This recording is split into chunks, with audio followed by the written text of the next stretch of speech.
Once upon a time, there is tree. Inside the tree, there is leaf. Inside the leaf, there is chloroplast too. In chloroplast, there is thylakoid, lamella, granum, and stroma.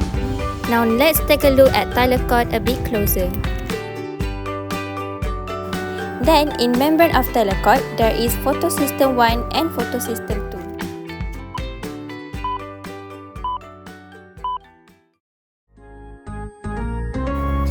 Photon from the light from the sun will absorb by pigment molecule in light harvesting complex.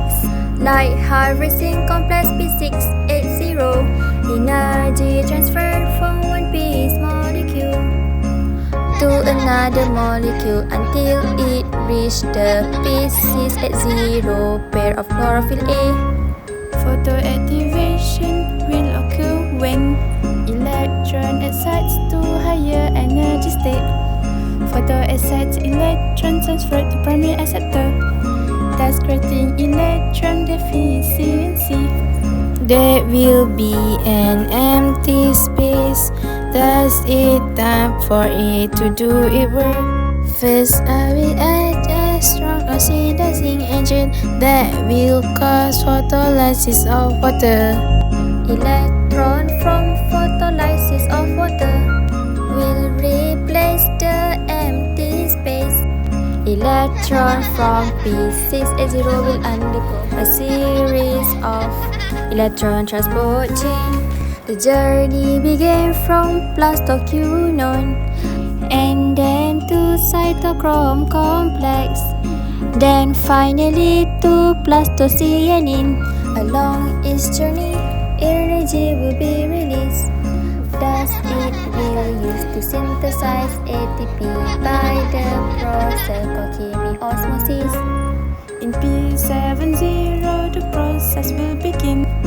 Photon from the light will be absorbed by the pigment molecule which located in light harvesting complex of P700.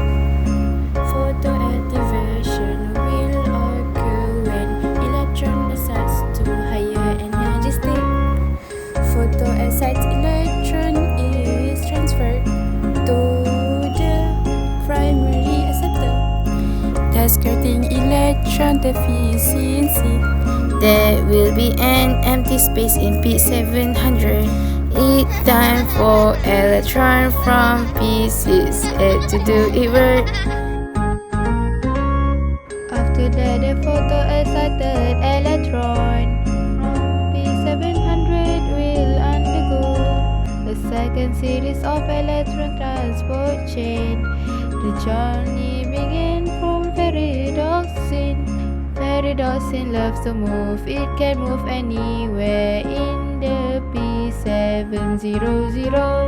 After that, it will catalyze reduction of an ADP plus into an ADPH. During this reduction, enzyme called an ADP plus reductase will play its role. Great, now we understand better. Hooray! So what is the final product of non-cyclic photophosphorylation? Easy. The answer is ATP and ADPH and oxygen. Am I right? You hit the nail on the head. Well done!